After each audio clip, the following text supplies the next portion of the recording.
Disney's public image is polished, but its archives are messy. Cancelled films, test pilots, unaired episodes, abandoned sequels, and rumors that refuse to die. Some of these pieces exist in fragments, story reels, concept art, or low-resolution TV rips. Others are gone, living on only in interviews, production notes, or fan recollections. Today we'll be covering some Disney lost media.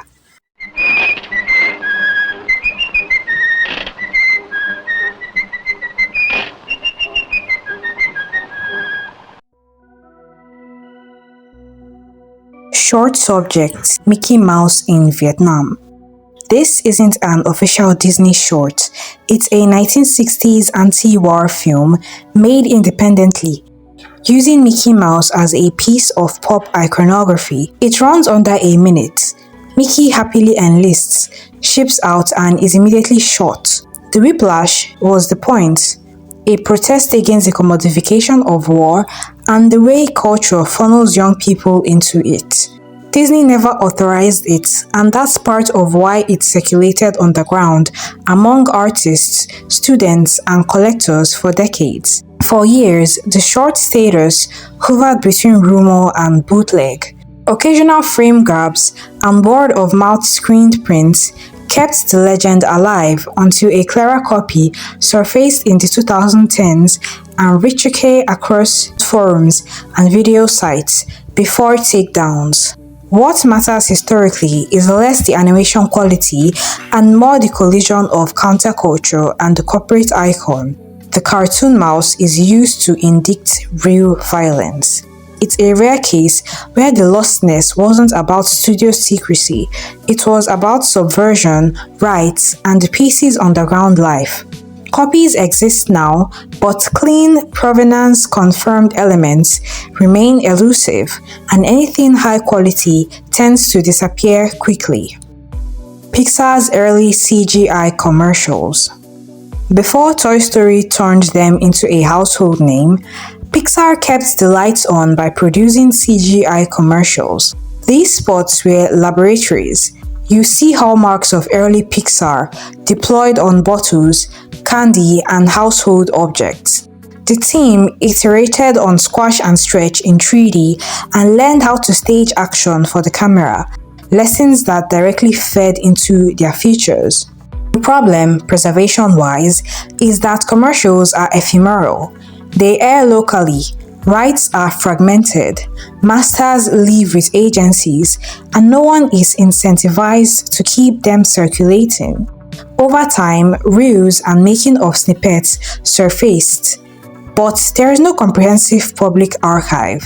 For lost media hunters, the goal isn't just to find any copy, but to locate high-generation masters and cross-reference dates, agencies, and directors. The big picture. Pixar's commercial era is the missing link between the short films we celebrate and the technical fluency that made Toy Story possible. Gigantic production material. Announced with fanfare as Disney's new take on Jack and the Beanstalk, Gigantic went into development. A Spanish-inspired setting, a giant girl named Inma, songs in progress, and a tone-balancing fairy tale sweep with modern character banter. The public saw concept art and heard that high-profile songwriters were attached. But eternally, the story struggled. Too many restarts, a world that never quite locked, and characters that weren't landing emotionally. In 2017, Disney officially cancelled it. Gigantic is a modern example of how much can be made before the plug gets pulled. Storyboards, scripts, look development tests, animatics, and song demos. What survives publicly are bits that escaped in presentations and portfolio. Just enough to prove scope, not enough to reconstruct the movie. One of my favorite fairy tales of all time, it doesn't really have a definitive version, is Jack and the Beanstalk.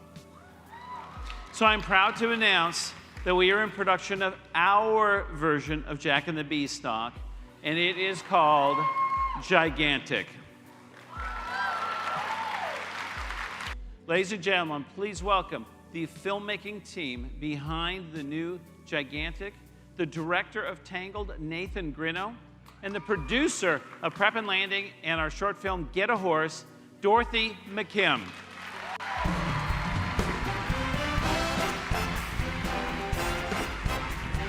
Thanks, bud.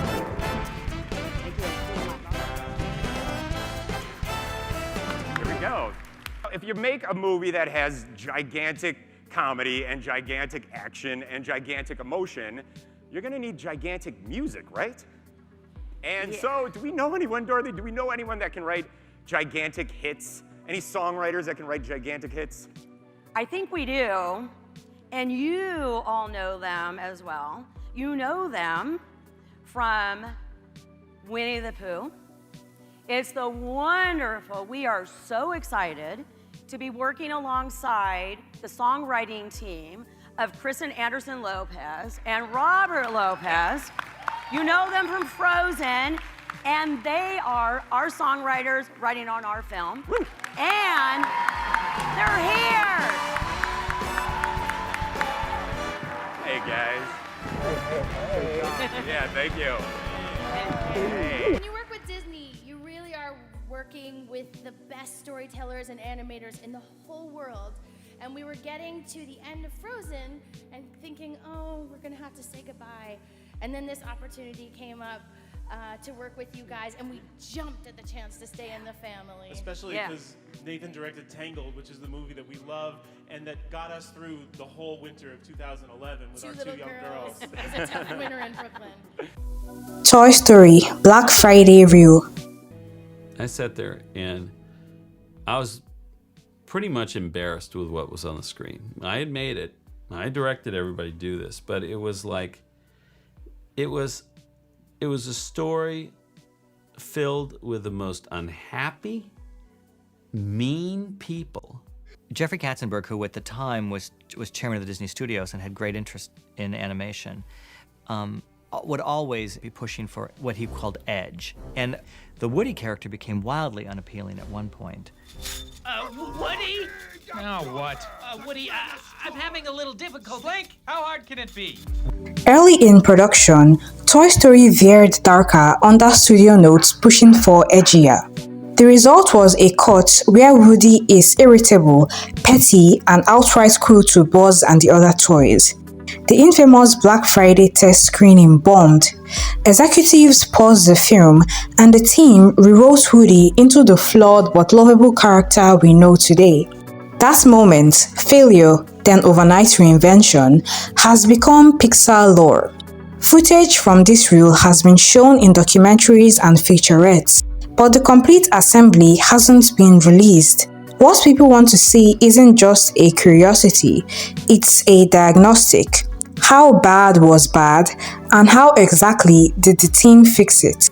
Industry folks cite legal and brand reasons for keeping it locked. Rough temperature tracks, cleared for internal use materials, and the desire not to enshrine a version the filmmakers considered a misfire. So the reel sits in that tantalizing space, acknowledged, excerpted, but still unreleased as a whole. Toon News. This is Toon News, and I'm Smokey Silvers, also available for children's parties and bar mitzvahs. Welcome to Toon News. I'm Smokey Silvers and proud of it. Say my name. Say my name. This is Smokey Silvers, and we could be friends for a small fee.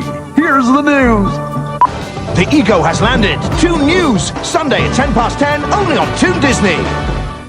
Often described as a 1990s Disney Channel experiment, Toon News was pitched as a kid-friendly news parody or interstitial block, sometimes with animated elements, sometimes with puppets or camera hosts, depending on which account you read. This kind of short-form programming tended to be produced quickly, slotted between shows, and then rotated out with little archival follow-through. What's lost here isn't a single episode, it's the format's ephemerality. Paper trials suggest pilots and short runs, but broadcast quality masters haven't surfaced publicly. If you ever taped Disney Channel off air during that era, you might have fragments without realizing it. The preservation challenge is less vault secrecy and more that interstitials lived outside the Prestige archive pipeline. Disney Circle 7 animation. During a tense period before Disney acquired Pixar, Disney created Circle 7 Animation to produce sequels to Pixar properties they distributed. Development ramped up on alternate versions of Toy Story 3, Monsters, Inc. 2. Artists were hired, scripts drafted, and visual development started. The most discussed Circle 7 Toy Story 3 concept centered on Buzz Lightyear being recalled to a factory overseas with the gang mounting to rescue. Then the corporate saga flipped. Disney bought Pixar and Circle 7 was shuttered. Legally and culturally, the reins went back to the original creators. What's left to find today are scripts, treatment drafts, character designs, and pipeline tests, evidence of a road not taken. In the broader Disney narrative, Circle 7 is important because it shows how close the company came to splitting brand management from creative stewardship, and how an acquisition reversed that trajectory. Newt production material. Pixar announced Newt as the story of the last remaining male and female blue-footed newts forced together to save their species, an odd couple romance with ecological stakes. Concept art revealed bold color palettes, textured skin, and an urban meets wild environment. Reports from Inside suggest the story struggled to find a fresh angle within the arranged pairing setup, particularly as Rio, another blue endangered species romance, entered the public eye. The project was quietly cancelled. What survives are official and unofficial concept pieces, environment tests, and hypnosis blurbs. Fans hunt for story reels and voice tests, but nothing substantial has emerged. Newt has become a symbol of the pipeline realities, even for top studios. Great concepts can stall, and publicly announced doesn't guarantee a finished film. Hannah Montana, the anime. If you've seen it, you've probably seen only a snippet, anime-style character design for Miley or Hannah with punchy TV spot editing. Accounts vary on what exactly this was. Localized promotion for Japan, a test for a broader animated spin-off, or a one-off collaboration to ride the live-action show's peak. Either way, what aired publicly was brief and stylized, and there's no evidence of a full series order. Because it sat at the intersection of music rights, likeness approvals, and regional marketing, anything beyond those short clips would have been tangled to clear. Result: a curiosity that lives in low-resolution uploads and ad industry rumor. The lost angles are character sheets, pilot scripts, and internal animatics that would show whether it was ever more than a stylish promo. Disney's Dog.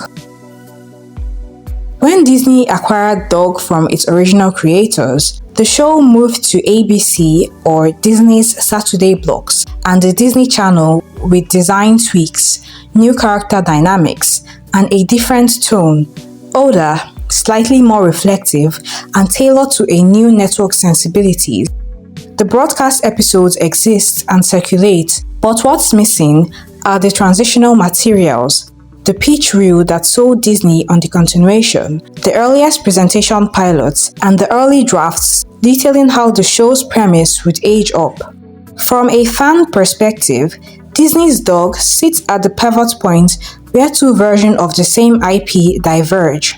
For archivists, it's a case study in how acquisitions alter creative DNA, what gets retained, what gets on brand, and what disappears. Kingdom of the Sun, early version of The Emperor's New Groove. Before The Emperor's New Groove became a zippy body comedy, it began as Kingdom of the Sun, an ambitious musical epic set in an Incan-inspired world. The plot involved a prince or peasant identity swap, a villainess seeking to steal the sun, and a suite of original songs. Production was deep. Storyboards, animation tests, voice records, and songs were developed across years. Then, things changed. Tone pacing and narrative clarity weren't working. The film was retooled into The Emperor's New Groove, retaining character DNA but discarding most of the earlier structure and music. Some remnants survive via demos and behind-the-scenes footage, enough to glimpse what might have been.